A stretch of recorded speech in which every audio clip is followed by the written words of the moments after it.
So good evening, everybody. It's my pleasure to welcome you from behalf of NITI Aayog and Trade Promotion Council of India to this webinar on digitization of trade in India and its impact. A very important topic. Digitization is a topic which has gained a lot of traction in all forms of, in all aspects of our life in the past 2-3 years. And trade obviously is one area where it has seen the most attention. It's one of the areas where it has received the most attention, and we've seen progress as well. We first of all are, would like to welcome our esteemed panel for the session. Dr. Badrinarayan Gopalakrishnan, Lead Advisor and Head Trade and Commerce NITI Aayog and Member Committee for Advanced Trade Research TPCI. Mr. Anand Rajkumar Chaudia, Director, Technology and Innovation, Praveen Masalewale, and founder of the Eco Factory Foundation. Mr. R.S. Subramanian, SVP South Asia, DHL Express. Dr. K. Rangarajan, Professor and Head, Center for MSME Studies and Head Kolkata Campus IIFT, and Member Committee for Advanced Trade Research TPCI. Mr. Adil Zaidi, EY India Partner and Economic Development Advisory Leader. And Nandini Bhattacharya ma'am, who's Global Trade Product Head at ICICI Bank.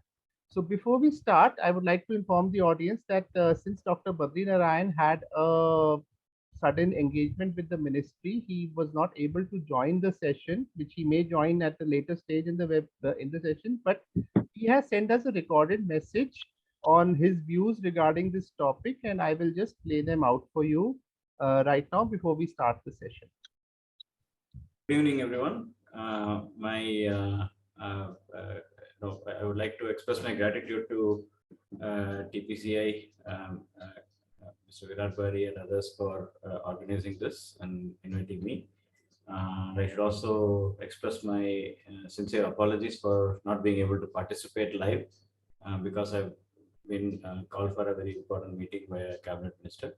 So I could not come for the meeting live. However, I wanted to just first of all express my support and encouragement for doing this kind of webinar panels, and particularly this topic about digitization and trade is extremely important. I'll just make a few points on this broad issue. So when we think about digitalization and trade, there are at least a couple of broad areas to think about. The first area is how the digital technologies are changing the landscape of production and consumption globally, and what kind of implications does that have on trade. For example, with the advent of robotics, artificial intelligence, blockchain, 3D printing, and so on, the methods, the processes of production have changed significantly, and that is very substantial deviation from what we have been doing for the past few decades, and that can change two things. One thing is cost of production, efficiencies, and so on, which are more kind of mechanical, and we have gone through such cycles before with other kinds of technological changes. But secondly, they also can change the way we are doing things completely, not just cost reduction, not just efficiency improvements, but total way of doing things can change. Actually, this webinar is an example. The way we used to do these things were always physical, and now we are completely doing in a different way. Of course, this involves a lot of cost reduction. We don't have to book a hall or something. You don't have to spend on logistics, transportation, and so on. But even more than that, this is a different experience, different way of doing this. So that is one aspect. So as I mentioned, cost reduction, efficiency improvement. Secondly, different ways of doing things. So this is on the impact of digitalization on production processes and also consumption processes. We can give a lot of examples on that. And how does that affect trade? So, for example, if these things happen, you have with all these disruptive technologies, we may have different countries that may be leading for different commodities, different products. The comparative advantages may change. For example, developing countries have traditionally have a labor cost advantage, but if the production processes change in such a way that you can do things without any using labor, using automation and technologies, then that kind of comparative advantage doesn't actually matter. So that is one aspect. Secondly, so that is a way in which trade can be affected. Secondly, again, if you think of a technology like 3D printing, you don't actually need the transportation. You can design in one country and print in another country. So the trade happens digitally. So there you don't need transportation. The physical trade doesn't happen. So that is another aspect. So these are some examples I can think of. So this is the first bucket where digital processes, digital changes in processes of production and consumption can make a difference in trade. Secondly, how trade itself can and how digital trade itself is an important thing. The things like e-commerce, things like digital provisions in trade agreements, so digital trade agreements and so on. So that is another broad area of work where people are talking about digital free trade agreements, paperless cross-border trade. So these kind of issues also exist. So these are the broad thoughts I wanted to put forward, and I look forward to listening to the recorded session of this from the esteemed panelists, other experts, and I wish all the best. Thank you. So let me start the formal introduction of the topic from my end. Yeah. So digitization and lower human intervention are regarded as key foundations to drive trade growth. After India's ratification of the Trade Facilitation Agreement of the World Trade Organization in April 2016, the country has introduced reforms focused on the infrastructure upgradation, digitization, and automation. Some of these schemes are direct port entry, direct port delivery, radio frequency identification system, and single window interface for facilitating trade.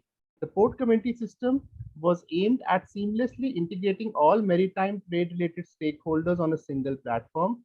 E-Sanchit is aimed at reducing human intervention. DGFT provides an online service of issuing certificate of origin, e-bank realization certificate, which is issued by banks based on realization of payment against exports.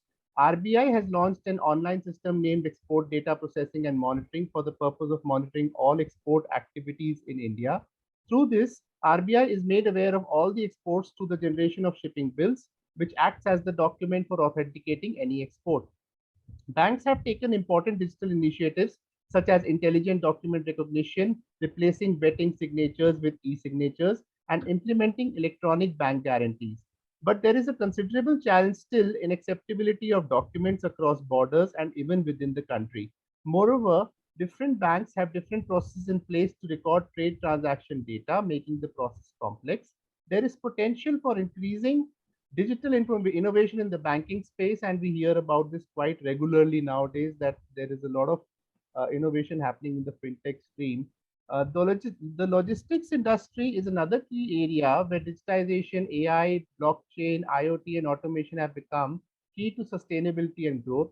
Manual processes and paper transactions have been a major burden for the sector. Smart ports and shipping can indeed become the currency of business competitiveness in the coming years, helping countries effectively leverage e-commerce and transport facilitation, and also ensuring quicker and more effective response to crises. The pandemic period was accompanied by an immensely volatile trade scenario. Lockdowns, rising cases, demand fluctuations upended the entire ecosystem of trade, be it through rising freight costs, low container availability, shipping capacity, and even essential staff functions. While the situation was changing every day, the paper-based system of trade woefully exposed how underprepared we were for this situation. CEOs responded swiftly to manage the situation, but 75% of them admitted to be using digital for the first time, according to a McKinsey Global Survey of Executives. They had clearly woken up, on the other hand, to the fact that this would be a new normal even post the pandemic. According to a digital trade report released by Hendrick Foundation and All India Management Association, Digital trade is likely to create a rupees 3,331 thousand crore economic opportunity for India by 2030.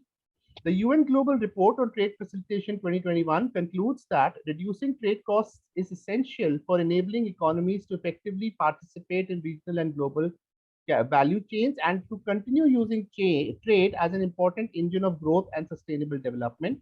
But according to the ESCAP World Bank Trade Cost Database, trade costs remain high in many regions of the world.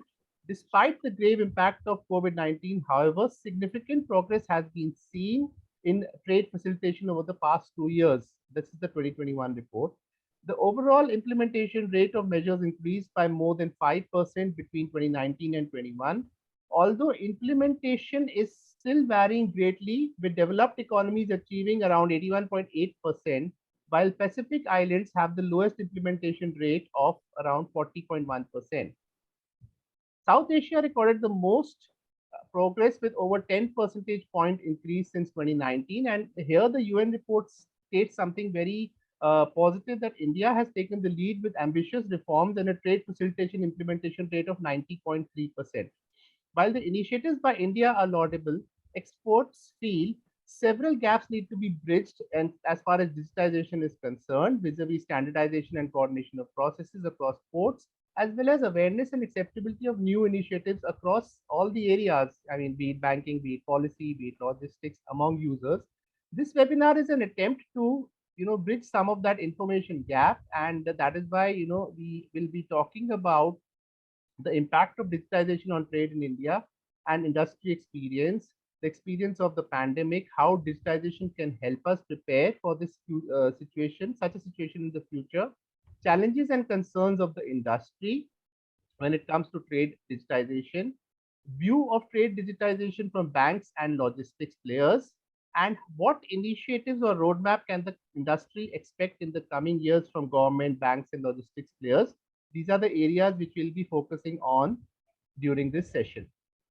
First of all, to start this session, I would now request uh, Dr. K. Rangarajan to tell us his view on the global progress in trade digitization and where India stands currently. Over to you, sir. Yeah. Thank you, Virajji, and a very good afternoon to all the panelists and the other participants in this webinar. In fact, this is one of the excellent initiative which has been taken, and the topic which has been picked up is also very right, because now if you look at digitization is the buzzword. Everywhere we talk about digitization and then industry 4.0, and there are a lot of opportunities which are being cited, be it at the policy level or at the industry level. And of course, the impact of it is also there, and definitely when I was looking into like what Virajji was mentioning, some of the statistics, yes, Asia Pacific as a whole has emerged as one of the key drivers post pandemic in driving this the digitization in these trade, right? That is where I mean, one of the studies what I was looking into in the database, what it was saying, it is talking about the contribution of digitization to the incremental trade volume is more than 50% from Asia Pacific, compared to the single digit from some of the developed nations, including Latin America and Europe. Europe, of course, has now some problems also, so naturally it is pulling it far. But having said that, when we say that okay, Asia Pacific, including China, India, etc., they are doing great, and their contributions have also increased. The way in which some of the countries in the region are contributing, and the way in which the productivity or the efficacy of our initiatives the question is, are they really fully contributing? That is one question which I raised. Are they fully contributing? Or definitely there is a growth. This is just like when there is an opportunity, everyone is encashing on it, and I am also encashing on it. Am I going that extra mile, which the efforts have been made, like the Digital India, or the way in which the government has initiated up till the NLP, the new logistics policy, which has come in, which is again where the core is about digitization. definitely there are opportunities. But when I look at it, there is one lacuna which I see. Of course, later I'll be getting into some of the specific issues which can contribute to India encashing this digital opportunity. So, number one, the impact of digitization on trade, it has gone up. In fact, especially in our region, like what Virat was saying, it is expected to, the multiplier effect is going to be very high. We are expecting by 2030, 2035, around 6 times increase, all right, what we see today. So the question is, are we prepared? Is the ecosystem ready for undertaking that kind of a quantum jump? Or still we are operating in silos?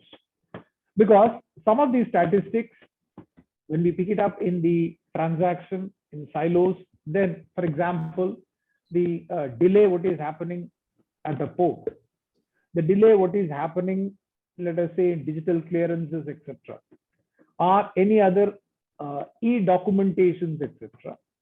When we take it, it seems there are a lot of room for improvement. And when it comes to digitalization, one of the things, just before the other panelists take up, when I look at the impact of digitalization, I try to divide it into 2 parts. See, there are, and if you pick up a transaction, the digital impact on trade, if you pick up a trade transaction, there are e-commerce transactions where the platform dependency is very high. And there are non-e-commerce transactions where, again, the physical involvement is going to be there and the digitization impact is going to be there. For example, if I am a bulk exporter located in Kanpur or located in Agra or somewhere, and I'm exporting it through seaport, naturally the bulk export is also involving a lot of digitization. Or if I am a e-commerce exporter, like what my friend Anand is there, spices exporters or gems and jewelry exporters or even ready-made garment exporters, I may be operating it in a B2C through an e-commerce transaction. Again, the digitization impact, the digital impact on this kind of transactions are going to be different. So I'll be getting into some of those nuts and bolts of it when we discuss the issues of it. I think to start with, these are some of my views on the digitization, digital impact on trade. Right. Thank you so much, sir, for that response. I would now like to come to Adil Zaidi, sir. And sir, I would like to ask you, what has been the experience of Indian industry in general when you look at the pandemic and the digitization progress? How do they view it in that light? Thank you, Mr. Berry, for having me here, and good afternoon to all the panelists again and all the participants.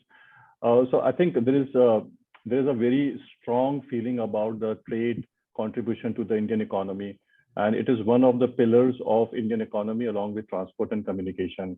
We have seen that the trade has been multiplying over the years, and Government of India is targeting to achieve about $1 trillion worth of US dollar revenue from trade specific by FY28. And with the Prime Minister's vision about Atmanirbhar Bharat and becoming a 5 trillion economy by 2030, trade is definitely going to play a very pivotal role in realizing that ambition. Having said that, last 2 years have been very tough. COVID has disturbed the supply chains, the value chains across all the, I would say, the sectors, the countries which are of importance, both for the import and export point of view. But the digitalization has basically addressed those issues. If we have not seen that trajectory on digital interventions in the trade, I think we would have been very, very in a difficult situation given the COVID situation. But on the question that how the industry is looking at pre-COVID and post-COVID, I would say that the supply chains have to be very, very smart. We have to be mindful that this pandemic is not just one of the cases here. I think going forward, we would be, as we are expanding, the global warming happening, the kind of a population explosion is happening across the globe. These kind of pandemics and these kind of situations will definitely going to come, not very soon, but I'm expecting that these triggers, these spikes will come to the economy of the world, and we have to be ready by that time. And EY has been working with the central government, the NITI Aayog and the state governments, and we have seen that creating smart supply chains for e-commerce export has been one of the key aspects that the industry is asking. And the reason for that ask is that e-commerce is playing a very, very important role. While during the lockdown, we were sitting at our homes and we were getting all the supplies and all the things which we required for remaining in the livelihood.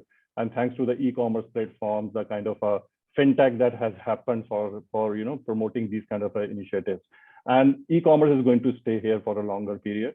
We have seen that e-commerce in last 5 to 7 years has grown its share in the economy, including the trade, from 3 to 10%. And I think next 5 years is going to have another 5% jump from 10 to 15%. However, that many of the exporters, the traders are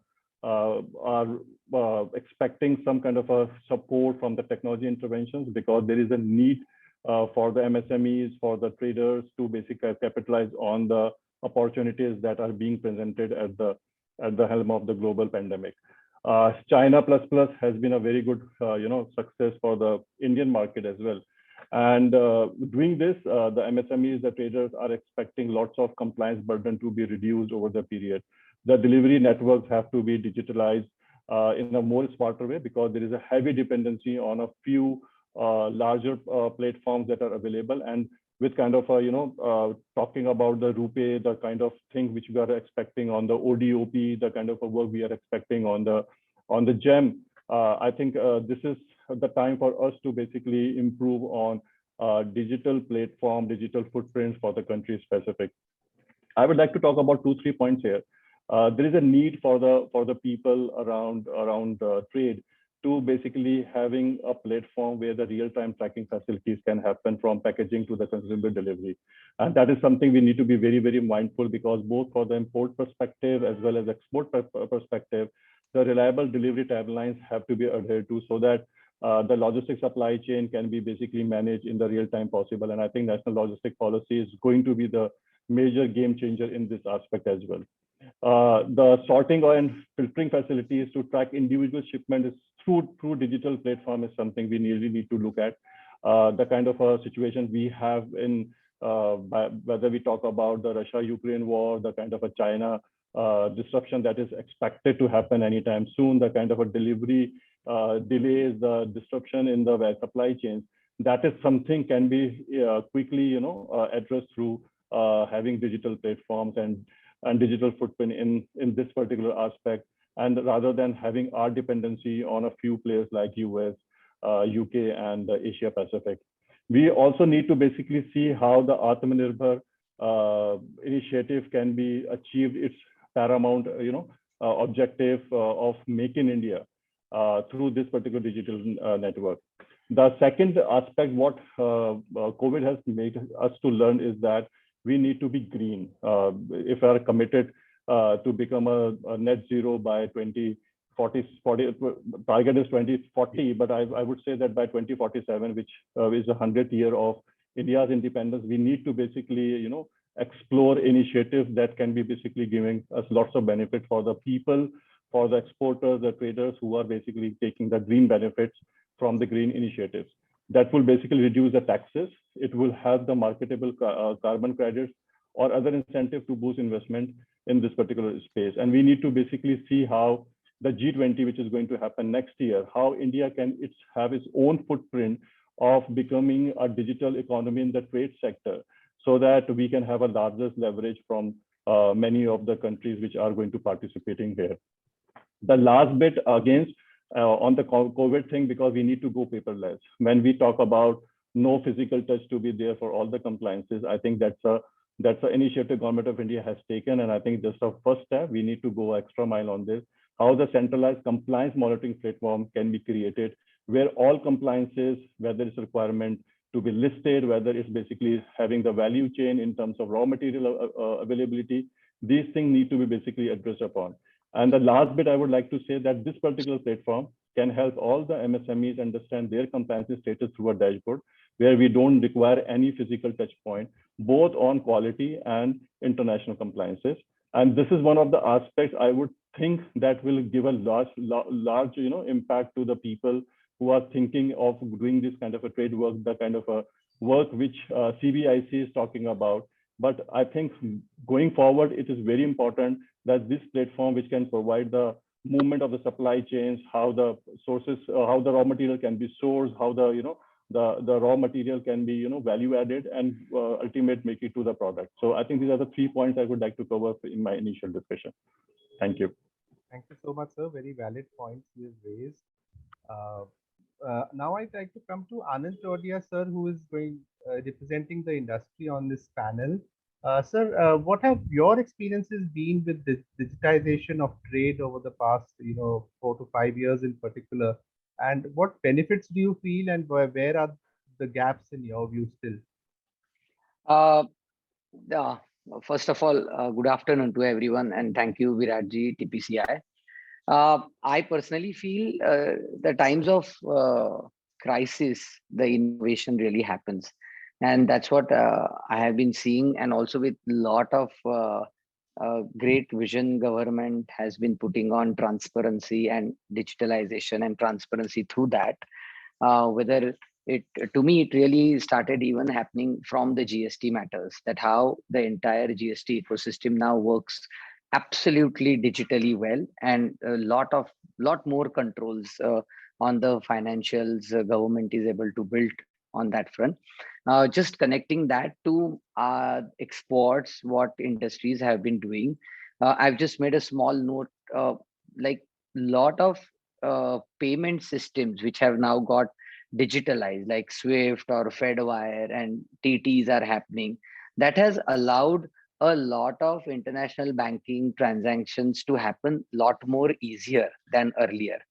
To be frank, I would say when I introspected on the topic which was mentioned to me, I see tremendous, exponential, aggressive digitalization happening at India level, which has eased a lot of old practices vis-a-vis which were happening on the similar functions of the organization. So one is that. Second, very important thing which has also started happening now is also on the payment acceptance, which is happening in multiple currencies. Earlier, it was more or less USD, which would be used as a currency. But our recent experiences are we are trading and in multiple currencies with lot more ease, and that is also de-risking businesses a lot from the fluctuation of foreign currencies. So recently we have done transactions in Australian dollars or pounds or USD. We have been doing so many others. So that allows us to become far more stabler business. Same with many other businesses that is happening. Second, very important point I feel in logistics fronts also, which have happened. Actually, to me, there has been implementation of RFID also with the containers, which has happened. So traceability of container globally is amazingly done, and it's a great one of the great example I want to give, that भाई container कहाँ है आज, कहाँ जा रहा है, is it reaching there on time, the day it is reached, it is, the data is live right in front of me, and it's a great strength we have added on to the ecosystem of exports largely, if you ask me. More important, one thing I feel that where little more developments can happen in this space is the filing of the data and submission, which happens at the customs end. We have to do a similar and a very uh, quite inclusive data to bank. So like GST, if it is done at one source and the information is then going to banks, RBI, customs, and everyone in a go, that will bring a very big ease to businesses. Now, Viratji, if you ask me, larger businesses, it is little easier to do all this work. But when we are talking an emerging economy where we are promoting, supporting a lot of startups, where there is not even enough manpower to handle so many different departments, one person is doing multiple jobs, this is actually a hassle. Second more important thing when it comes to agri and food, and I want to stress that because our biodiversity is one of the most diversified ecosystem in the world. So naturally, the potential for unique value-added export products from Indian agriculture and biodiverse becomes great.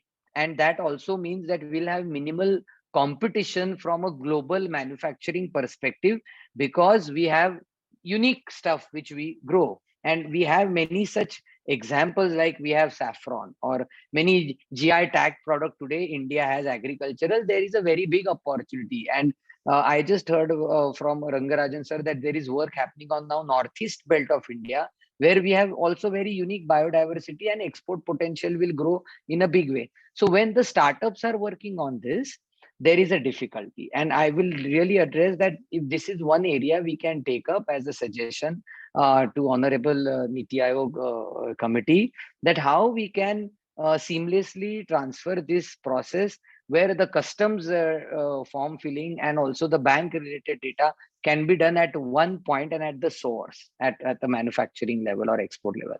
Second important thing I want to first appreciate also a lot, in COVID times, the exports for us have been seamless with many other colleagues in the industry also, I would say.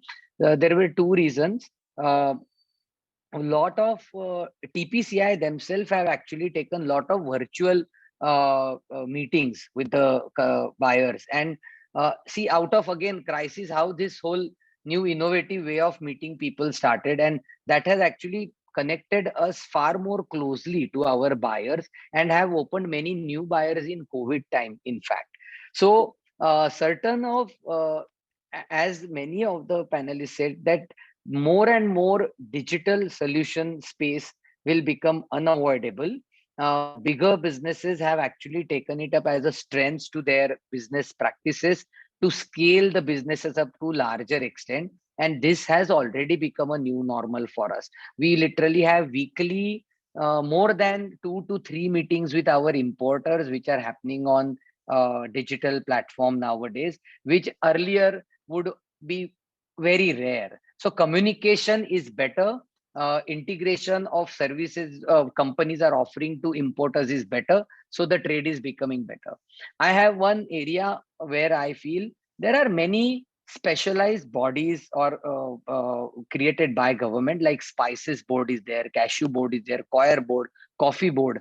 These bodies have made a lot of their processes digitalized. But how most of these outputs which a company needs to give, how they can be connected to ERP of the companies or system at a company level, where at root the data is sourced from these departments, can bring a lot of bigger ease.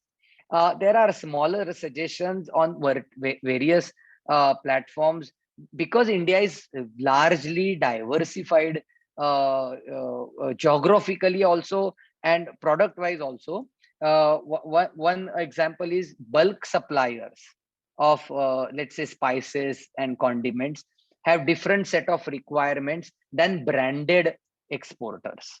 So both the importance and systems to be created for both needs to be far more clearly designed in times to come to enhance the trade at both level.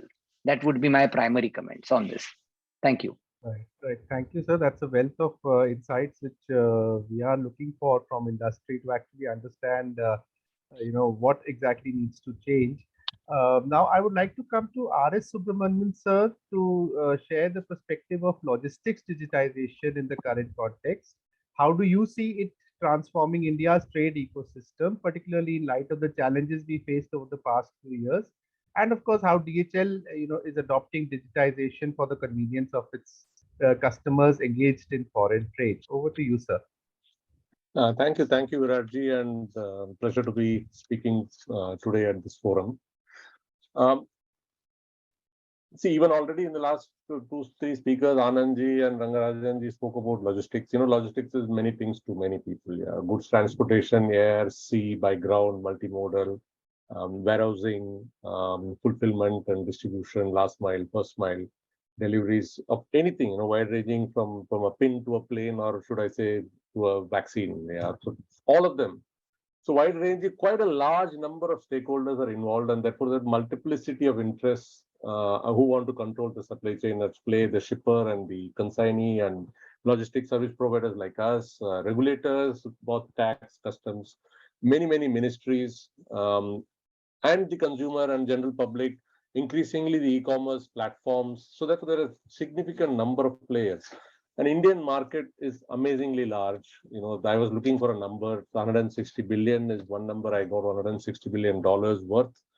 And a McKinsey study says that it will be about 350 by 2025, and very complex, and it has evolved over the last 75 years. And some of the numbers tell us about the complexity which we are talking about when we say, how do we streamline and digitalize the logistics space? There are 20 different government agencies, there are 40 partnering agencies from the government, 14 export promotion councils under commerce only, other than the boards which Anandji spoke about.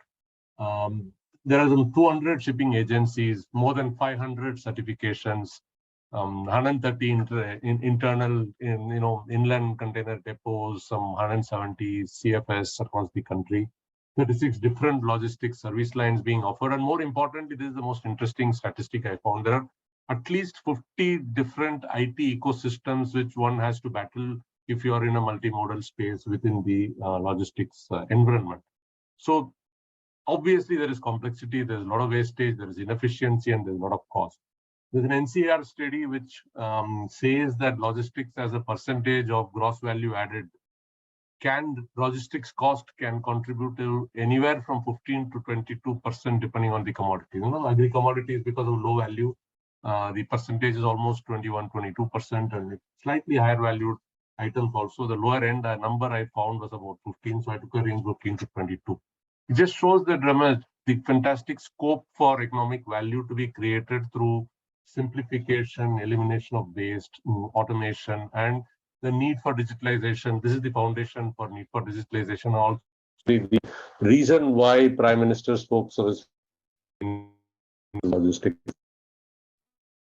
So, to me personally, I see it as logistics as flow of goods in one direction, and almost always leads to flow of money in the opposite direction.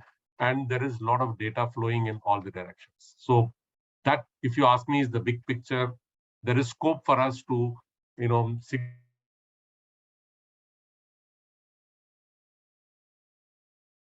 sound is going off.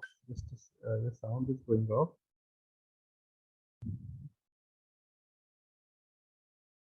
Hello. So we can't hear you. Just get your audio.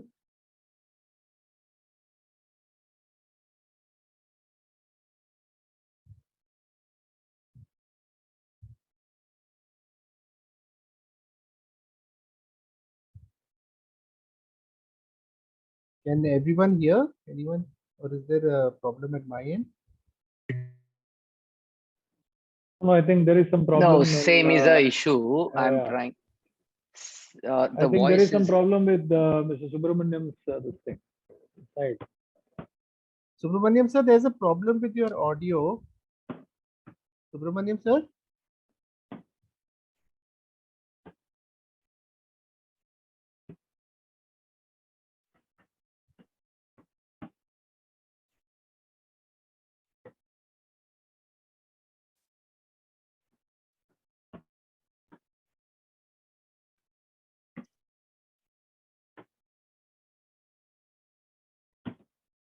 Subramaniam sir, can you hear me? Hello? I think Mr. Bhari, if you can make him in a call and tell him that give me a moment. We have lost him actually. Just give me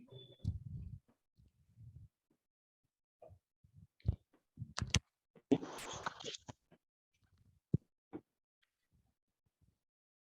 Hello? Am I audible, Viratji? Yeah, your voice blacked out actually in the past 2-3-4 minutes. So now we can hear you. I think you'll have to repeat some of the points that you made. Can you just Hello? go back to hello? Can you just go back to 2-3 minutes before, because we missed some of the. You're talking about the larger picture of logistics. Hello. Hello, sir, can you hear me? Subramanian, sir, can you hear me?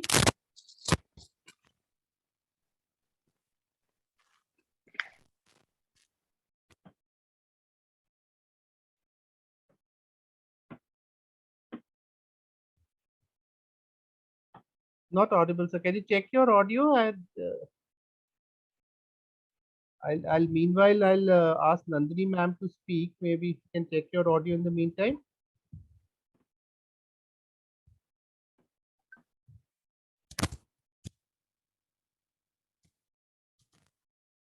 Okay. I think his net seems to blacked out. Nandini ma'am, I'd like to come to you now.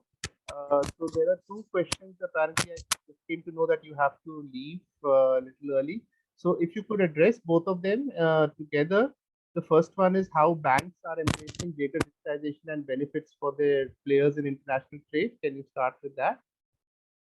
Sure.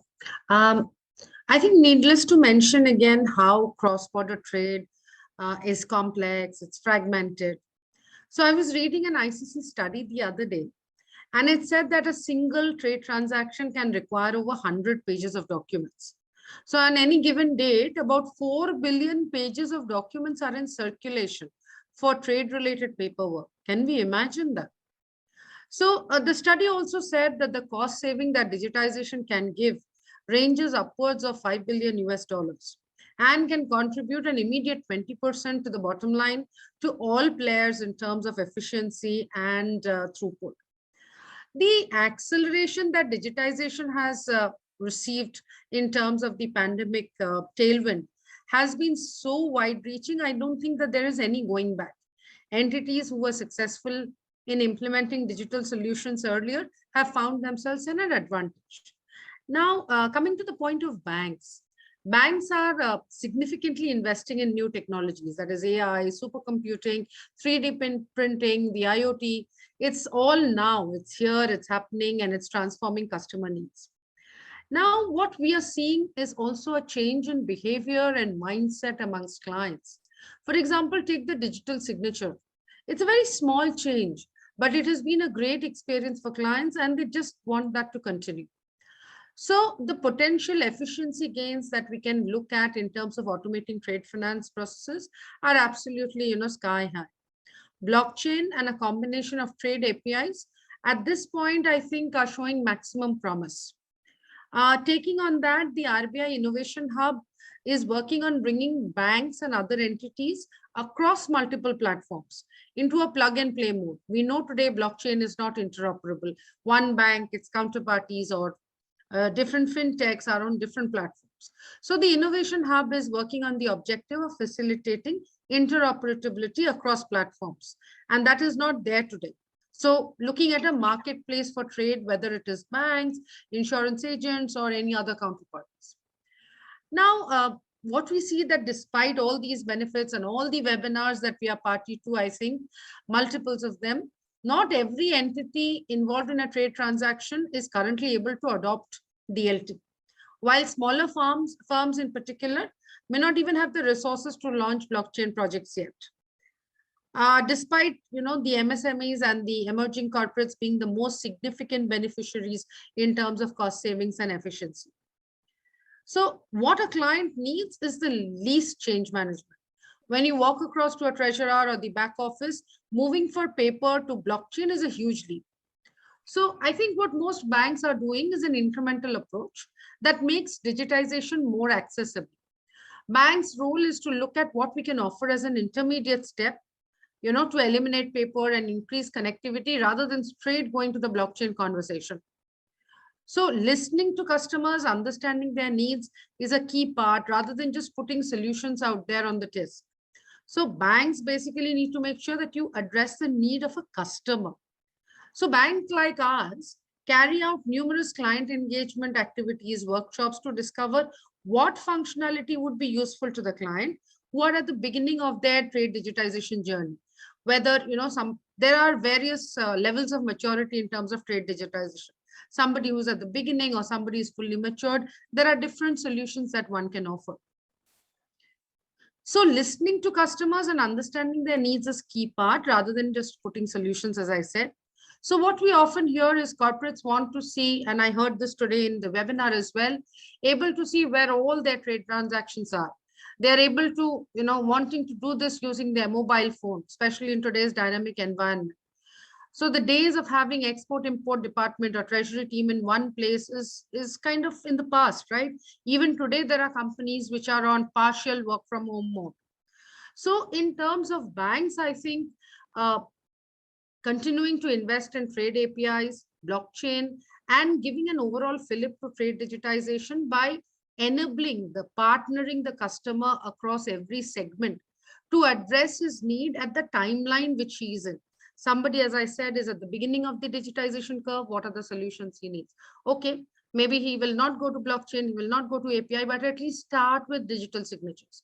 Somebody who's cross that level, then maybe you can give them a corporate, portal where they can do their API fixes, blockchains, etc. Finally, in a bank's digitization journey, you look at 3 areas. One is which is assisted, where you go to the branch, give the documents, and the branch manager, the branch official supports you in doing the transaction. The second one is self-sufficient, which is basically you go onto a portal, initiate your transaction, get it done, and get the deliverables yourself. And the third, which is actually what is tomorrow, is the invisible one or the embedded one. So it is an API-driven solution. You say, yes, I want to do this. It pulls it from your ERP, goes to the bank does the transaction, comes as a reverse feed and sits on your ERP. Takes away the hassle of your back office sitting, uploading transactions, downloading them, updating your ERP, all that is gone. So I think, continuing to invest in trade APIs and looking at blockchain from an interoperability angle would be the 2 key things that we would be looking at this stage. Thank you. Thank you, ma'am. Thank you for that, those remarks and explaining what is happening on the banking side as far as digitization is concerned.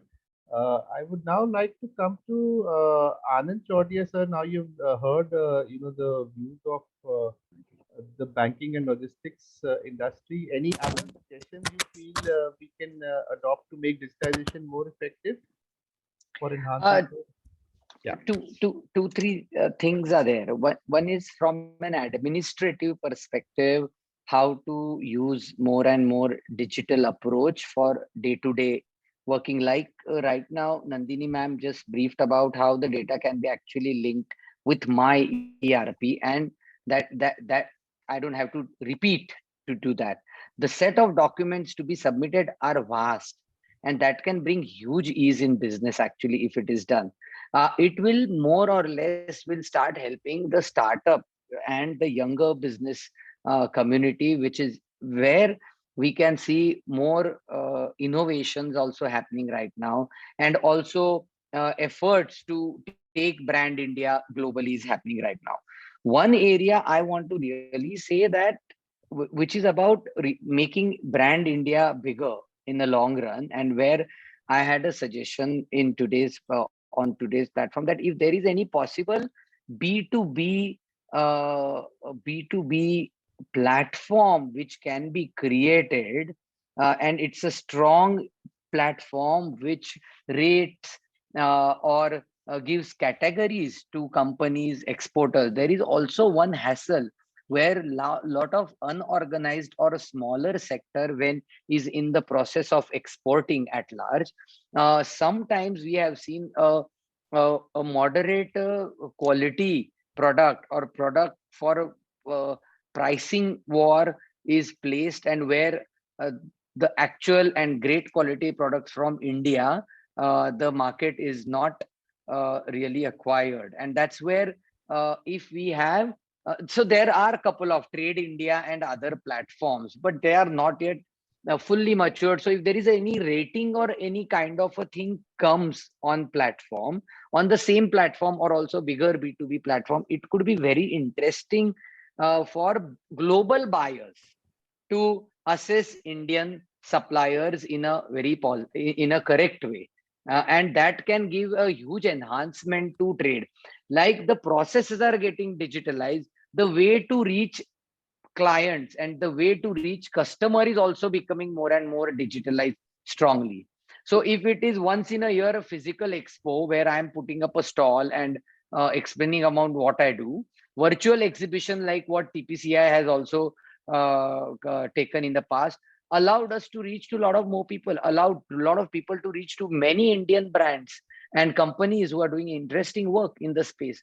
So one is how the current work is digitized and we are becoming better and there is ease of business, but using the whole digital space, how we can even enhance. Like NASSCOM's report says by 2030, only e-commerce business will be 125 billion from India, only e-commerce platform business. So that's a massive growth rate we see happening on the e-commerce part. And let us see how we actually become influencers to create a very nurturing atmosphere for e-commerce to grow. That will help a lot, I feel personally. For and it is not only from the perspective of very organized, branded export house. I'm also saying it from the perspective of a bulk wholesale suppliers also, which play a vital role in the whole ecosystem in agri. Yeah. Yeah, that accounts for the bulk of trade. Both. So one bigger suggestion is that very important. And second important point where there are a few aspects where domestic at a domestic business level also, if things are digitized, especially the issues also are let's say related to compliance of labor laws or the fulfillment of all the labor act. These things are also highly required that now we go digitize, and I am becoming day by day extremely confident about the solutions after seeing the way, as I earlier said, the GST digitization process has happened, or for that matter, FSSAI license. So there are many discrepancies or unclarity which Indian exporter have, that whether FSSAI license number is required on the pack of export or not required. So there are many such one window approach where all these questions are very clearly answered. We can also have chatbots, where these chatbots can solve these basic questions for startups and come out of a lot of clarity is given at a one window level. The same way like how FSSAI's data is now centralized and online. So earlier, whatever hand filled and physical application submission was required, it's now no more required across India. Few states have done it very aggressive implementation of that, and there is huge ease of operations, business, license taking process has happened. These domestic major problem solving is also helping companies to register themselves well, quickly, easily, and start business domestically or export both. So I have few list of functions where some domestic digitization can enhance export business also at large. That mainly comes at HR front also. That mainly also comes at the QA QC front, like traceability of raw material. If it is done digitally and a system built, like it was mentioned on by Nandini ma'am, that we can actually use the whole blockchain technology in raw material traceability and use it to strengthen up to the front end. So right from the farm to the customers, where lot of issues in the past Indian agri commodities have faced on use of insecticides and pesticides, which are banned in many countries. So such controls, if we can build, and Spices Board is taking a lot of steps on that also. India can prove themselves to be a very strengthened global food suppliers on at large. So whether it is spices, whether it is millets, 2023 is announced as a World Millet Year. India is the largest producer of millets, and Indian millets have phenomenal nutritional capacities. If these missing dots are connected, the trade will grow exponentially, which was also mentioned by Adilji, that how traceability of raw material can be brought in, because that's going to definitely make sure the brand India rise and shine in a big way. Thank you so much. Right. Thank you so much, sir. Very inspiring. I'll just had a request from Nandini ma'am because she had to leave by 5. So I would just request her to give her closing remarks on what the industry can expect in terms of banking digitization in the coming years. Over to you, Nandini ma'am. Hi. I think going forward, helping corporates to digitize day-to-day processes is key. Meeting them just where they are. What clients expect is a fully digital experience, right? In terms of banking, from onboarding to KYC to servicing. Now, why not every counterparty is able to digitize their trade processes is in some cases paper is still needed to meet regulatory requirements or transfer titles or clear goods to customs. There are a few macro issues which is, holding that full advent of digitization. One, that there is a lack of digital standards for data, which will impact the development and adoption like trade APIs. The second is around legal consistency. As a world, as a globe, I think we are not yet at that stage where there's full recognition of electronic negotiable instruments across the whole global landscape. But that might change because ICC is looking at the Digital Standard Initiative, which is tasked with developing open trade standards. On the legislation front, there are encouraging moves by economies like Singapore in terms of adopting the UNCITRAL model law on electronic transferable records, more frequently known as MLATR, into domestic legislation, and the G7 economies in terms of adoption of electronic trade documents. In addition to that, I think supply chains also need to be sustainable in terms of their impact on environment, external and internal stakeholders, and that needs to be monitored. So the UN has laid down 17 sustainable development goals, right? The UN SDG, which talks about how to conform to these sustainability standards. So following these principles, you have various jurisdictions which have come up with regulations like the EU taxonomy, the US green taxonomy, which will impact global supply chains. And it will not only apply to companies based in EU, UK, or US, but their entire supply buyer network based out of other geographies. So if we are an exporter or an importer dealing with these counterparties and other locations which are compliant with this regulation, we need to follow the same. So to ensure that we are ready to meet this changing landscape head on, I think banks and corporates need to look at what they can change in terms of the business today by leveraging the digital solutions that are available to them. And banks must co-create to ensure that they can take advantage, corporates can take advantage of what's on offer. Trade digitization is like any other form of technology adoption. You will have the early adopters, but the importance is that we must close the gap between the digital haves and have-nots. The benefits of trade finance is that experimenting with some of the available technology does not require that much investment. So clients can come and play and plug in and plug out, and that's what we are seeing with a lot of our platforms. So the combination of customer experience from corporates and the specialist experience from the banks means we can create unique solutions. As I said, the tech is there now, today, and we cannot afford to wait. So I think you'll see a lot of exciting stuff in this place, and every bank and every forward-looking corporate is happy to engage in terms of POCs and driving solutions. So thank you. Thank you so much, ma'am, for joining, and look forward to future engagement on this topic as well.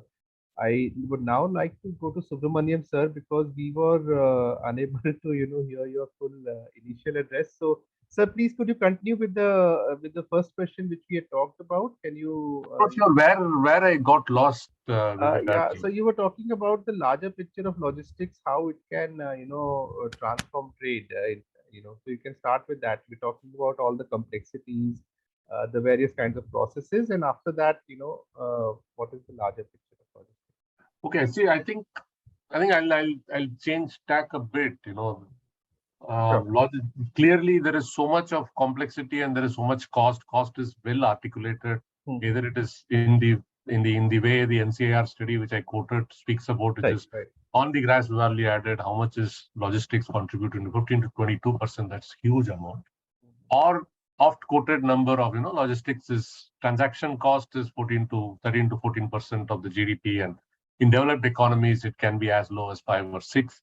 And the Prime Minister's clarion call last week is to say that we will move this cost of logistics down to single digit. Yeah, that's the direction in which to go, and that clearly tells us why. And the big reason how it will happen is digitalization. So there is no question about it. Anandji quoted about GST. So I wanted to say, and that's something which I wanted to make a comment, which is that imagine if a GST kind of a rollout could have happened without digitalization. Yeah, if in manual process, whether the filing or taking the credits or the way bills, therefore now it is e-way bill. You can't even imagine that if this process can be a manual way bill generation, or invoices now become e-invoices. Now, prior to that, I think the Aadhaar card is an outstanding example of what digitalization can do to identity management, right? In terms of almost everything about it is digital. So that's the big picture. I think digitalization is needed.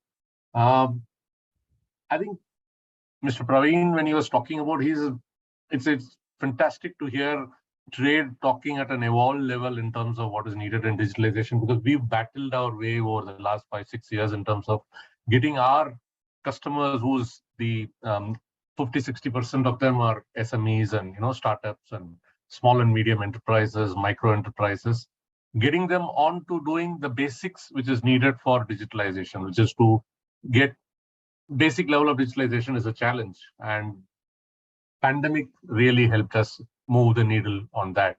And today the airway bill, which is the most basic information or the data contract between us and our customers, 100% of it is digital. We do about 1 million shipments a month. So that means in typical condition, we'd have made 3-4 copies of the airway bill for use. So that's about 4-5 million A4 size papers out of the window when you become completely digital. All our bills which we give to our customers are all now completely digital. Our collections, 99+% is digital. Even though I must say this, I don't know whether Nandini madam is around here. Even today, when my customer pays online or through net banking, it takes 48 hours for the amount to be visible to me for reconciliation. So somebody says he's paid, I don't yet have the proof of payment in front of me, and reconciling that in the banking network is a challenge. But that's the final frontier for basic transactions to be managed. 100% of bills, like I said, is now digital. The big win for us is all the post-shipment and pre-shipping documentation which we take from the customers is now gone digital. So I think we did a rough back of the envelope estimation in 2019. If we had gone completely digital, maybe we've saved about 3,000 tons of paper every year. So there's a lot of talk about sustainability. That's sustainability. That alone is a fantastic benefit for everybody. But more important for me is the complexity of storing this data, retrieving this data. So you need to keep data or the documentation for 7 years, in some cases, endlessly, right? And there are legal needs, and therefore you're keeping case material for so long. It's a nightmare to be able to keep physical documentation and being able to retrieve them and store them and upkeep. It's voluminous amount of data. I remember 5-6 years back, there was a query and we had to give 1 year data, and everything was not fully digital, and we had to send 6 truckloads. And so the authority who asked for information asked us, why so many trucks are standing outside of my office? I said, we told you that it is voluminous data, but you wanted it. So we sent 6 truckloads. The 6 truckloads standing in front of a government office. Amazing, actually. Anyway, so therefore, paperless trade for us is the way to go. And that's somewhere we are there. And we are putting several systems for our customers. So I'm not going to talk about what DHL is doing. Possibly we should talk about where we are headed to in future. I think if you look at our country, we have this ambition of 5 trillion economy. We have there is now a 2047 vision which is being chased by everybody. I think trade infrastructure is an absolute essential. There's nobody can deny it. But unfortunate truth is that it takes enormous amount of time and huge investment to create the kind of infrastructure needed to realize the ambition which the good intentions of everybody, every stakeholder around the table, government or the private sector or the public sector is concerned. And in almost every project we've rolled out, there are delays and they are unavoidable part of the game. For example, I was reading about Bharatmala, was launched in 2015, supposed to be closed in the initial forecast by 2022, now is expected to go by 2028. Yeah, Sagarmala, which was due to be finished by 2026, 2025, I think there are about 180 projects which have been completed out of an 820 odd projects which need to be completed. So it's a humongous task. Not to say that these projects are not going well, but the delays and the bottlenecks and the challenges in implementation is massive. Can the economy wait for infrastructure to be created before it will progress? Yeah, is the big question. So there's one big question I had. Thankfully, 6-8 months back, the Prime Minister Gati Shakti plan was announced. I think it's a great idea to ensure that the infrastructure projects can have a coordinated approach and hopefully the delays will not happen. But that is also in our situation, the kind of complexity we have in the country. It can only be hopefully there will be no delays, but more importantly, the projects will get done. And therefore, then what do we do? I think the need is to say that how do we ensure that we can do more, we can be efficient with what infrastructure we have today and what infrastructure can come in the immediate future. Yeah, and that for me is simplification and automation. Yeah, simplification of regulations, improvement of processes, digitalization and automation of processes so that we can do more with the same infrastructure while we give the breather for anybody who's creating infrastructure to be able to create the capacity which the economy needs. And it's like cleaning up the potholes in the road is an immediate requirement. Yeah, bigger roads are being built, but they will take 2 years to be built. Today, the traffic has to run and traffic has to run at good speed. And therefore, my big concern got addressed in some way last week when the National Logistics Plan was announced by the Prime Minister. To me, it's a huge, fantastic development. It is very relevant today because it talks about few elements which are absolutely banking on digitalization. Yeah, the integrated digital system IDS, which the NLP speaks about, or the ULIP, which is the Unified Logistics Interface Platform, which the NLP is speaking about, or ease of logistics, the e-log system, which they are talking about. All of them banks on digitalization, and therefore we need to get the basics of compliances, data cleanliness from the grassroots level to be clean, so that otherwise you put a junk in, then you will get only junk out. And you'll have a fantastic system, but it will have, I must say, not so useful information, because and then the adoption rates will fall, and that will be the trigger for collapse. So the ambition, what I love most in the NLP is the interoperability of multimodal logistics, which is possible. Yeah. 20 years back, when I first time went to Germany, it was amazing to see that you could check in your luggage at a train station. Yeah. And then they get a boarding pass, walk into the airport, get into the flight, and be sure that the luggage has got loaded, because the train and road and air network for goods and passengers were fully connected. Yeah, that interoperability will come if there is standardization, and IDS and ULP is promising to deliver that. But what is more heartening for me is that there is enormous amount of emphasis on simplifying the rules for logistics across the country, and this will singularly help drive the cost down.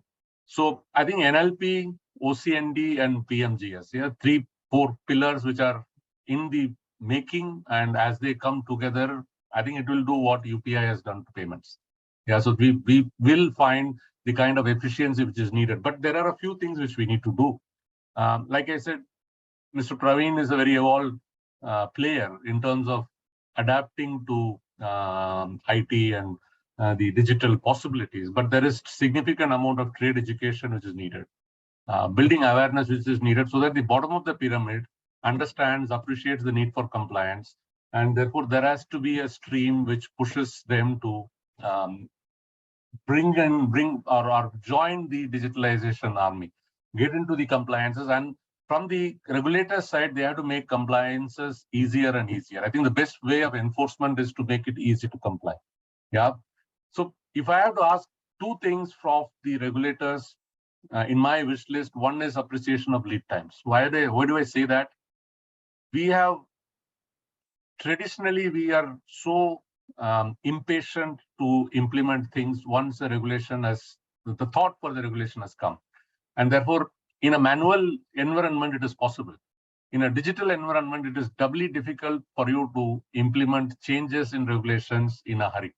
Yeah, even now, our regulators are announcing regulations which are effective day after tomorrow. Yeah, digital systems cannot be changed, and we cannot run a manual and a digital process parallelly in a fully digitalized environment. So therefore, there is need to be an appreciation of the lead times which are needed for changes. And more importantly, it is a mindset.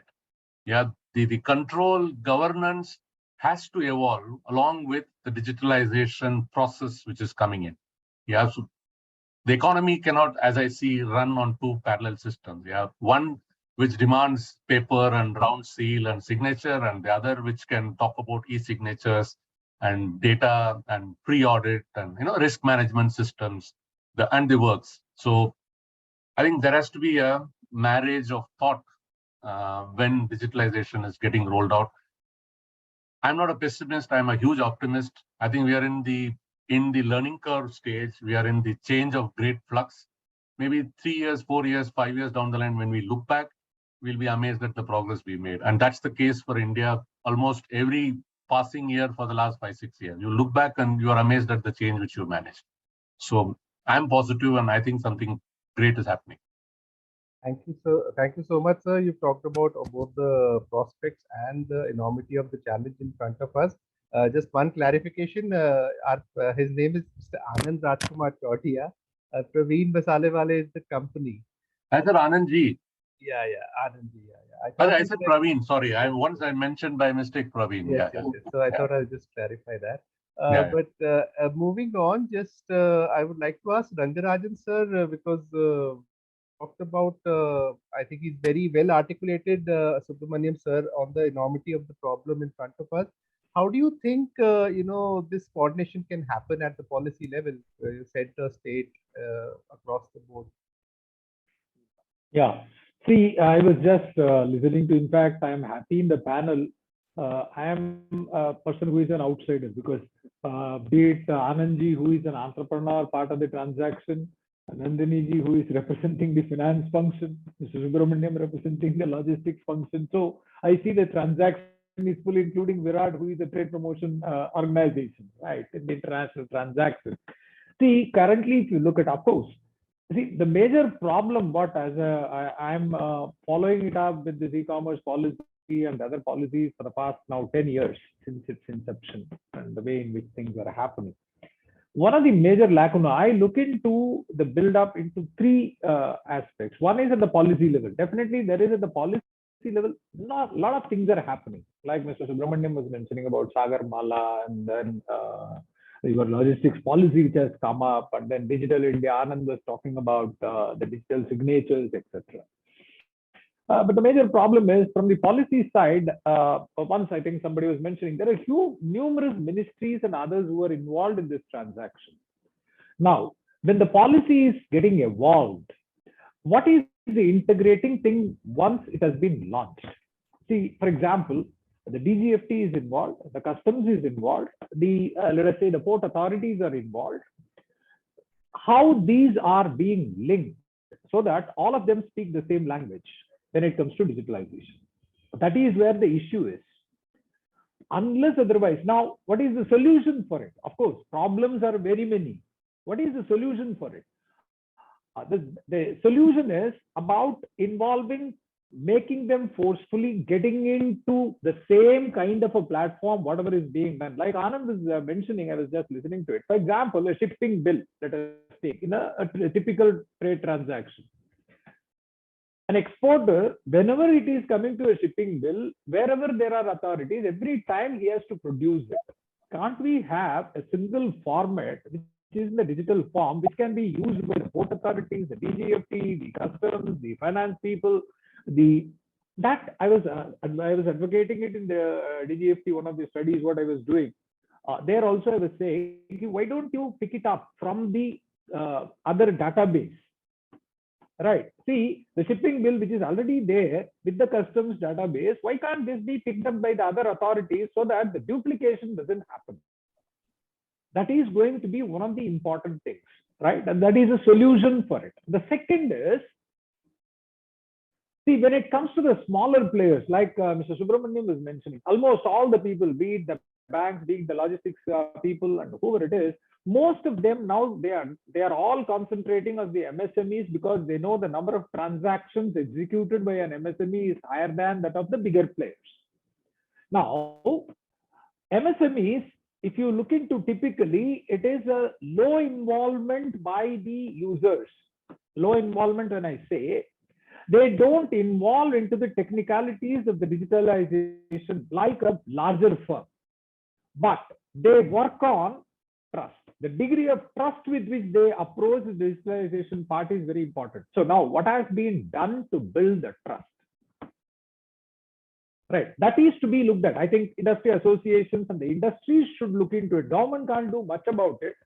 Right, of course, they do the awareness programs and then they can come out with that. But the industry associations, because India is a huge country representing several industries, there are industry associations which should also pick it up and then try to build that trust. Like I was working in a lot of clusters. You know, most of you know that most of our clusters are not located in the highly digitally connected areas. For example, I'm working from Echal Karanji and you are working from, let us say, the interior parts of Sankrail and those places from where there are a lot of people who are working. So that they don't feel, sir, if it is happening, I don't know what will happen to my transaction if I go for an e-commerce transaction. That trust has to be built. And the third one is, especially for the bigger firms. The bigger firms now, they are trying to use their technological superiority in digitalization as one of the aspects of showcasing that, okay, see, I'm a leader. The problem is, don't forget that the others are also users of your own digitalized kind of superior technology. Are they compatible with that? I was talking to another Maruti guy. He said, sir, now we are for supply chain. We have come out with this kind of great improvements in our supply chain ERP solution and this and that. I said, that's great. How many of your distributors who are sitting in across the countries are compatible with what kind of a platform what you are using? He said, sir, now we are educating them. It will take around 2 years. Then what is the great fun in having this? See, these are some of the very simple things, because the technology is growing and improving and new versions are coming. If we don't adapt it fast, the obsolescence in that will be very fast. So by the time I adapt myself to the technology will be obsolete. So all my investments will go waste. So that is also another important thing. And one more thing, the digital impact, if at all we want to realize the digital impact, like somebody was mentioning, the mindset part. See, now I think almost all of us agree, e-invoicing has become mandatory. Right now, whenever because of the GST, etc., invoicing is mandatory. Even in my own organization, I was asking the people, once you have raised the e-invoice, why you are taking a printout and putting it in the file? So what is the great fun in doing it? Then the natural thing is, see, I have digitalized, but at the same time, the benefit of the digitalization is not, there's no sir, auditor will come and then they may ask. That means the electronic archiving and the data retention part has not been properly addressed. All right, even big organizations, when they do it, how can we expect the smaller ones? Similarly, I think Nandini was talking about the digitalization, innovation hub, etc. I was opening an account for the institution with HDFC. You won't believe 100 signatures I would have made. And from this side, you on a vertical and the horizontal, and this side, that side, below photo, above photo. I said, there I have digital signature. I am giving everything. Oh, no, sir. Then, sir, can you give me the registration certificate of IIFT? I said, we are into Parliament. Annual report is going there. You look into our website and that is recognized. No, sir, we need 1964 institution. Do you think that I'll be preserving the certificate with me for that institution? This is another multinational bank. See, the thing what I want to tell is the digital mindset should also be there. Otherwise, see, on the one side, I'm digital, but I don't have trust on it. So I keep my physical formats also alive on the other side. That is increasing my cost. So I think probably, of course, if I come to logistics related, there are a lot of things. The implementation issue, one important thing with that, I think I'll hand it over to others also. See, there are a lot of excellent policies. In fact, this government has come out with a lot of changes. Of course, we have like, if you go to some of the developed countries, our connectivity, the way in which we use the digital platforms, etc., is very high compared to some of the other countries also now, be it UK or other places. There is no doubt about it. But then why that kind of a benefit we could not? See, the central state kind of the thing, right? The connect. See, at the ground level, it has to happen. So everyone should be able to see the same thing, irrespective of political compulsions and other things. See, that is all different. For example, ODOP, excellent kind of an initiative. Vietnam today is doing well because of that one village, one product, what they introduced. And that is how they are doing something extremely great now. Now, this ODOP, everybody is interpreting in their own way, and the way in which they're implementing at the state level is totally different. Some of them are trying to showcase what they have already done into success into the ODOP. And some of them are showing that, okay, this has this kind of a lacuna, we give another incentive scheme, etc. See, probably that derails or that delays the benefits what should accrue to it. So probably I think every player, whoever is there involved in this, because now digital has impacted across the domain. So nobody can escape it. I can't escape it.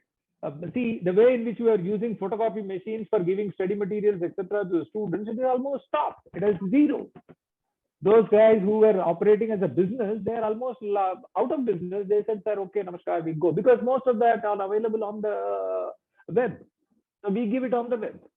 Am I right? So there is humongous benefit that is definitely there. Probably if you go for a digital thing, then probably the sustainability part, which we were saying, that will also be very highly addressed. At the same time, we should not forget that the digital and the e-waste, which is getting generated because of this kind of a digitalization, that should also be simultaneously addressed. Otherwise, the digitalization effort, and it will be, see, there is no question of whether it is going to have an impact on foreign trade or local trade. Everything, it is going to be impacted. Now, whether you are there to accept that impact and positively contribute to that impact, or you want to be impacted negatively, choice is yours. So that is where I think that everyone should, from that perspective, should look into that. That's what from my side, Viratji. Thank you. Thank you. Thank you so much, sir. I would now request Mr. Adil Zaidi to share his views on suggestions on how digitalization can work for Indian trade. So you're on mute. Sorry, Mr. Very. So I think most of the speakers have talked about various important aspects of digitalization and what is the next way forward. So I want to basically reiterate the first point I mentioned about the requirement of having a centralized compliance management platform for exports. See, what we need to understand that major revenue or major contribution in the trade revenue is coming from MSMEs. And these are the people who are not technological savvy. So because of which their cost of doing business is pretty high, right from starting from consent to establish to consent to operate. Because of the higher compliance, regulatory compliance burden, their cost of doing business is pretty high. And some of the middle-sized companies also facing the same issue. So while we can talk about having the better logistic efficiency, we try to be one of the logistic efficient country in next 5 to 10 years, bringing down our logistic costs from 16% to sub 10%. But unless and until we do away with our regulatory compliance burden, the way Ms. Nandini talked about the requirement of various documents. So cost of doing business has to be put forefront in terms of making trade more efficient. And this particular platform can definitely do wonders. And this particular effort of creating a centralized compliance management platform can also be tied up with National Trade Network being proposed by NITI Aayog for improving the information flow and how the the IT systems which have been created both at the central government level and the state government level can talk to each other and become more efficient. The second important point, which I believe, and the experts are here, while we can do many things on digitalization, but data capture and data quality has to be the major focus area. Unless until we capture our data properly, whatever the technology, whatever the platform we use, the forecasting of those export requirements, the kind of a price points which we need to see, how the world is behaving, what are the issues in the supply chains, how we can contribute or how we can address those supply chains by using our data more efficiently and more productively, something we need to see.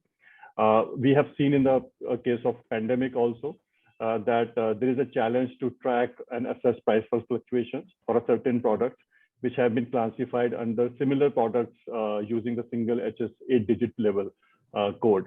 Some of the commodities which might be of high value, which are put under the low value product under the same HS code, it's getting very difficult for the policymakers, for the consultants, for the business houses to compare price fluctuation more precisely, and doing some kind of a price adjustment, some kind of a supply chain assessment using the data, which can basically bring in more efficiency in the forecasting. For example, there is a high level of dumping of a low value product under a certain HS code, which also includes significant high value items. In that case, the fluctuation in the low value item does not show any extent by which it can be identified that this particular product is being under the high dumping scenario. So in this context, the low value product gets major significance versus the significant product. So I would say that by adding more HS codes to 8-digit, an extension of 8-digit HS codes to 10-digit level, which is the global practice, it will definitely help us analyze the price fluctuation more precisely and also at the micro level. So I would say these are the 2 points which we can also think about, the important point which most of the panelists have mentioned here.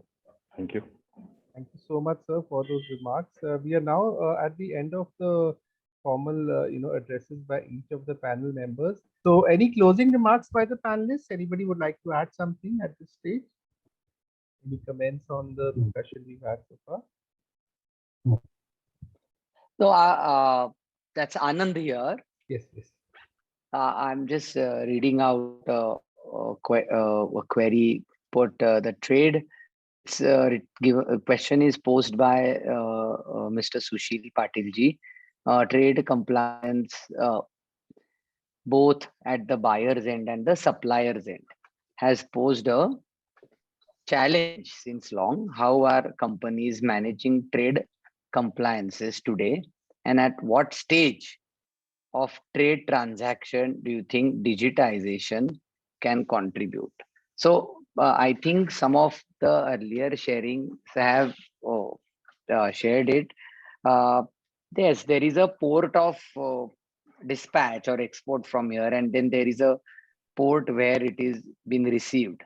So to me, only and only digitization will bridge still some of the missing gaps which are there. There is no other way out. In fact, I see than digitization, an aggressive digitization implementation plan in place that will make it happen. Like Subramaniam sir said, that still we take 48 hours for to exact understand. It's important for a supplier to know what's the status for the payment and the money, and can we go as close to live. We have implemented in-house digitization, or we had a roadmap for digitization at Suhana to have a live dashboards. Now at this point on this date, what's my factory status, what's my sales status, what's my shortage status, etc. The same way it needs to happen, and for that to happen, only digitization will help. To me, on my concluding remarks, digitization in India is becoming more effective financially, We have a lot of cheaper and efficient solutions that will allow India to be at the forefront of the global supply chain and trade issues. As I said, some of the non-changeable aspects in Indian agro ecosystem is our diversified agroclimatic zones and our vast biodiversity. The entire initiative of Startup India, you can see how many new, creative, interesting businesses are budding across nation, gives us larger potential to become strongly export trade oriented economy. And e-commerce and B2B, great B2B platforms will allow the gaps to bridge the gaps and grow the trade at large. So I do foresee in next 5 to 10 years, very aggressive growth on export front for Indian manufacturing sector for sure. Thank you. I want to make a comment on what the question which Sure. Anand answered, which is the Mr. Sushil Patil's question on trade compliance, which is saying how are companies managing trade compliances and at what stage of the trade transaction do you think digitalization can contribute?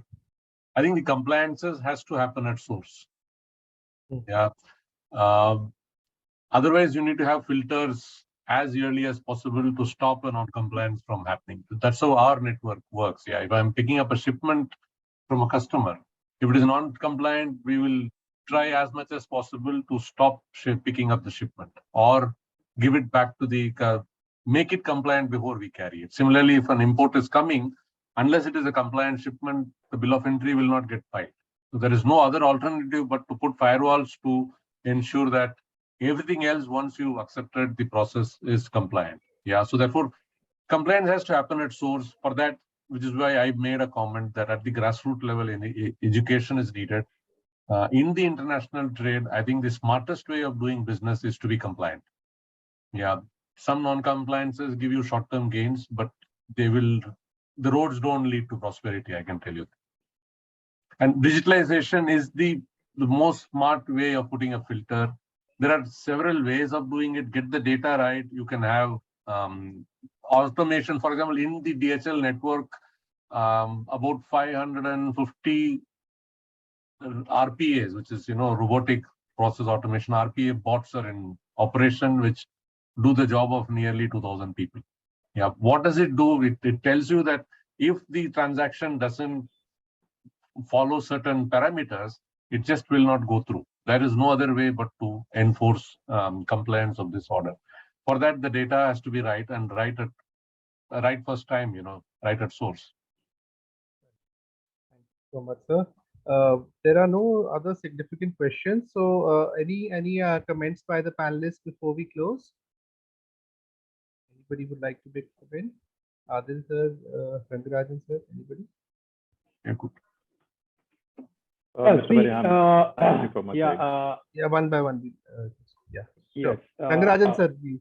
Yeah, my final comment is yes, the digitization is going to have an impact, right? And as I said earlier, also, it is time for all the participants, especially the supply side and demand side, understanding the way in which digitization has to happen.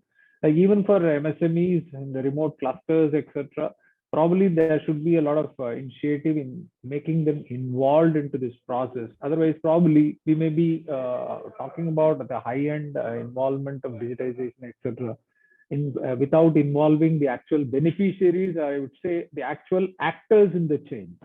All right, they are the actual actors in the chain. We are all only the platform facilitators who are sitting and talking about it, and that has to be taken up. And definitely, I think like in COVID, one good thing has happened in COVID. COVID has forced everyone to become more and more literate about the digital aspects, irrespective of your qualification, whatever you are. You may be a school dropout also, but still people have learned. Right. So that is the thing which is now required for even the MSMEs also. They should also realize, and I feel that the trade promotion organizations like what Viratji now we are doing from TPCI, a similar effort should be taken by the other institutions also to involve so that it becomes more of a movement rather than just more about taking it as a discussion thing. That is my comment. Fine. Thank you, Viratji, and thanks to all the panelists. Thank you, sir. Thank you. Adil, sir, anything you want to say? Yeah, so last point I would like to basically bring here is that we need to also ease out the dispute resolution using EADR, alternate dispute resolution. NITI Aayog has created an ODR policy in 2021, but I think in addition to the ODR, the ADR, platforms, we also need to see how we can proactively, use the compliance requirements, contract enforcements, expediting on the dispute resolution that will help in facilitating the trade going forward. Last point I would like to bring here is that there is a need for doing collaboration between the platforms created by startup private sector to encourage creation of alternate dispute resolution platforms that can definitely enhance our footprint in the global trade. Right. Thank you so much, sir, for those comments, and thank you so much, everyone, for your participation in today's session. Apart from the minor Zoom glitches, we had a great session, and at a very complex topic, we are happy to have been able to engage such a distinguished set of experts from different, parts of this ecosystem. And I thank you all once again, and we look forward to take this engagement forward in a more constructive way, to be active stakeholders in driving this process, which actually, as we discussed throughout this webinar, is going to drive trade competitiveness in the coming years, and there is no looking back for it, and there's not something. This is a bus we just cannot avoid. We have to either board it or get crushed by it, right? So thank you so much, everyone, once again. And with this, I bring the session to a close. Any further questions by the audience, you may please email us, and we will try to get the panelists to address the same. Right? Thank you so much, everyone. Thank you so much, everyone. Thank you very much. Happy. Thank you very much. Namaste. Thank Jai you. Hind. Thank you.